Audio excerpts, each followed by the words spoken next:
നിങ്ങളുടെ ഇഷ്ട പരമ്പരകൾ എക്സ്ക്ലൂസീവായി സൺ നെക്സ്റ്റ് ആപ്പിലൂടെ തികച്ചും ഫ്രീ ആയി ഇപ്പോഴേ ആപ്പ് ഡൗൺലോഡ് ചെയ്യൂ. അതിത്തിരി നീട്ടിവെക്കാൻ നിങ്ങളുടെ ശംഖുമാന്ത്രയും കൊണ്ട് കഴിഞ്ഞില്ലല്ലോ. ഇപ്പോ ജ്യോതിഷാലയത്തിന്റെ ഉദ്ഘാടനമൊക്കെ കല്യാണം കഴിഞ്ഞേ നടക്കും. അതെപ്പോഴെങ്കിലും നടത്താം. എനിക്ക് അതല്ല അമ്പർന്നോനെ വിഷമം. പിന്നെ ആ 15 സെന്റ് ഒന്ന് പണയം വെക്കാൻ ചോദിച്ചപ്പോ വല്യക്കൻ ഒരുമാതിരി വഴുക പരുവത്തിൽ മറുപടി പറഞ്ഞത് കണ്ടില്ലേ?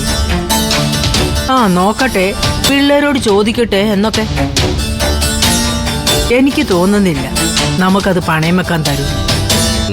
കല്യാണത്തിനു മുമ്പ് ആ സ്ഥലം നിത്യയുടെയും ശരത്തിന്റെയും പേരിൽ രജിസ്റ്റർ ചെയ്താൽ പിന്നെ തീർന്നു. പിന്നെ നോക്കുകയേ വേണ്ട.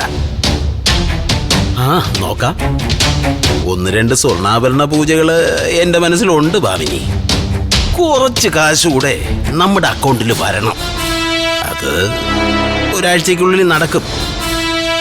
അത് കഴിഞ്ഞ് നീ കണ്ടോ കളി. ഈ ബ്രഹ്മശ്രീ സോമൻ ശംഖ് ഇറക്കാൻ തുടങ്ങിയിട്ട് എത്രയോ കാലമായി. ശംഖ് എങ്ങനെ കറങ്ങിയാൽ ആ ഭാഗ്യത്തിന്റെ വാല് സോമന്റെ നേർക്ക് തന്നെ വന്ന് നിൽക്കും. എന്താണ് രണ്ടുപേരും ഒരു രഹസ്യം പറച്ചില്ല? ഞങ്ങളെ ഊട്ടിക്ക് പോകുന്നതിനെ കുറിച്ച് പറയുമായിരുന്നു. നിനക്കെന്താടി ഉണ്ടക്കണ്ണി? കാശ്മീരിലേക്ക് പോ, അതാ നല്ലത്. ഈ തീവ്രവാദികൾ വലുതും ആ സ്ഥലത്തുണ്ടെങ്കിലേ അവരതിർത്തി കടന്നോളൂ. എന്റെ ഭാമിനി, ദേവിക മോൾ ഒരു തമാശ പറഞ്ഞതല്ലേ? അവളുടെ ഒരു തമാശ. എടീ, ഈ കുടുംബത്തിൽ ഒരു മംഗളകർമ്മം നടക്കാൻ പോകുക. ആ സമയത്തെങ്കിലും നീ എവിടേക്കെങ്കിലും ഒന്ന് മാറി നിൽക്കേ. ആര് മാറി നിൽക്കും, മാറ്റി നിർത്തപ്പെടും എന്നുള്ളതെല്ലാം കണ്ടറിയാം. ഒരുപാട് കള്ളസിദ്ധന്മാരെയും വ്യാജ മന്ത്രവാദികളെ ഒക്കെ പോലീസ് പൊക്കിക്കൊണ്ടിരിക്കുക. ഒന്ന് സൂക്ഷിച്ചോ, അല്ലെങ്കിൽ ഒടുക്കം ശംഖുമോൻ സ്വാഹ.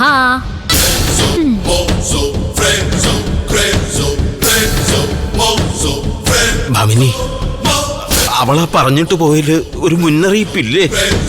സൂക്ഷിക്കണം. അസുരവിത്ത എന്നിവിടുന്ന് പോയാലും അതിനു മുമ്പ് ഞാൻ അവളെ കൊളുത്തും.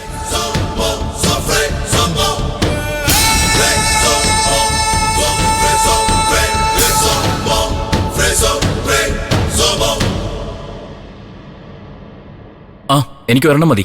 അയ്യടാ, അതെന്താ പൊന്നുമുണ്ടായിട്ടില്ല?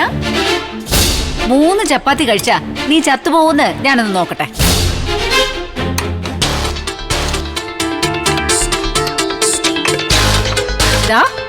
വിശ്വപ്രസിദ്ധമായ പരിപ്പും ചീരക്കറിയും എത്തി. എടാ സിദ്ധുവേ, നിന്റെ ഇഷ്ടങ്ങളെല്ലാം ചന്ദ്രമോള് മനസ്സിലാക്കി വെച്ചിരിക്കുന്നതാ എനിക്ക് അത്ഭുതം. ഓ, എനിക്കിപ്പോ പഴയതുപോലെ അത് ഇഷ്ടമൊന്നുമല്ല. നിനക്കിപ്പോ ഇഷ്ടം മുതിരക്കറിയാണെന്ന് എനിക്കറിയാം. പക്ഷേ മോരും മുതിരയും തമ്മിൽ ചേരത്തില്ല പൊന്നുമോനെ. വലിയ വ്യത്യാസമുണ്ട്. കടലും കടലാടിയും പോലെ. ചേട്ടച്ച കറി ഒഴിക്കട്ടെ? ആയിക്കോട്ടെ.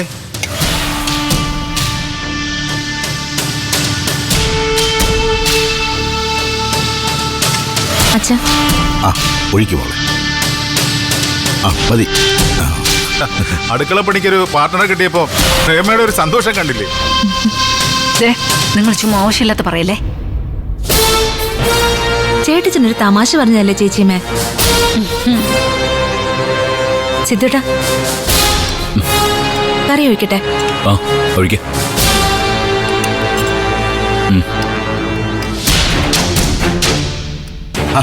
മോള് വന്നിരിക്കേ? വേണ്ടച്ച, ഞാനും പ്രേമേച്ചിയും അല്ല ചേച്ചിയമ്മയും ഒന്നിച്ചിരുന്നോളാം.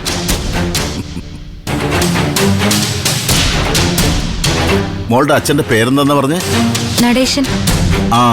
റിട്ടയർഡ് DSP അല്ലേ? അതെ. പഴയ ഇടിയം പോലീസ് ആയിരുന്നിരിക്കും അല്ലേ? ഇടിയം പോലീസൊക്കെ തന്നെയാ അച്ഛൻ. പക്ഷേ ഡിപ്പാർട്ട്മെന്റിലെ ഏറ്റവും സത്യസന്ധൻ എന്ന പേര് അച്ഛനുണ്ടായിരുന്നു. ഒരു കള്ളത്തരവും വച്ചു പൊറപ്പിക്കില്ലായിരുന്നു. ഒരു വാക്ക് പറഞ്ഞ പിന്നെ തല പോയാലും അതിന്ന് 1 ഇഞ്ച് പിന്നോട്ടില്ല. അങ്ങനെ വേണം. ആ ഗുണമൊക്കെ ചന്ദ്രമോക്കം കിട്ടിയിട്ടുണ്ട്. നീ എന്താ സിദ്ധു ഒന്നും മിണ്ടാത്തെ? ഭക്ഷണം കഴിക്കുമ്പോ ഒത്തിരി മിണ്ടാതിരിക്കുന്നതാ നല്ലത്.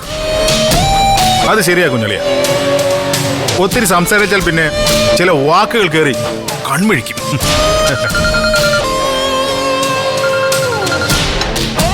ആ സില്ലുമോളാച്ച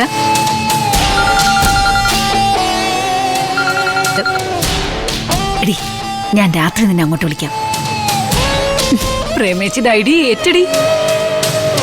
ചന്ദ്രലേഖ കളം കയ്യിലെടുത്ത് കഴിഞ്ഞു. സിദ്ധുവോ? അവൻ അടിവിലിൽ അകപ്പെട്ട എലിയെ പോലെ അവിടെ ഇരിപ്പുണ്ട്. ഞാൻ വിളിക്കാമേ.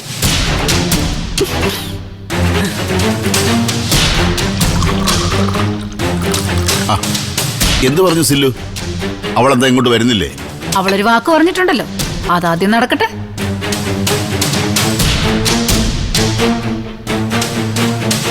മോളുടെ അച്ഛനോട് ഒരു ദിവസം ഇങ്ങോട്ട് വരാൻ പറയേ.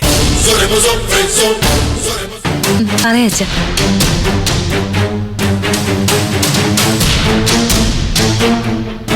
പട്ടാളവും പോലീസും നല്ല ചേർച്ചയാ. മതി എന്താടാ? മതി, അത്ര തന്നെ.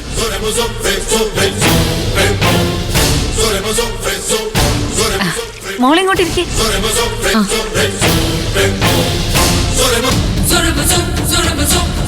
എനിക്കിത് മതി ചേച്ചിയമ്മേ.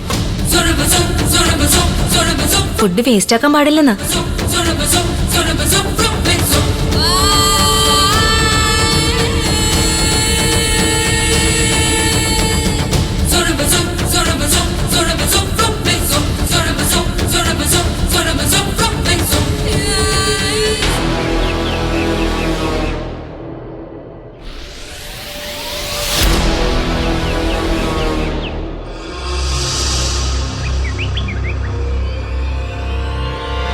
ആഹാ, കുഞ്ഞളിയൻ ഇവിടെ വന്ന് നിൽക്കുമായിരുന്നു.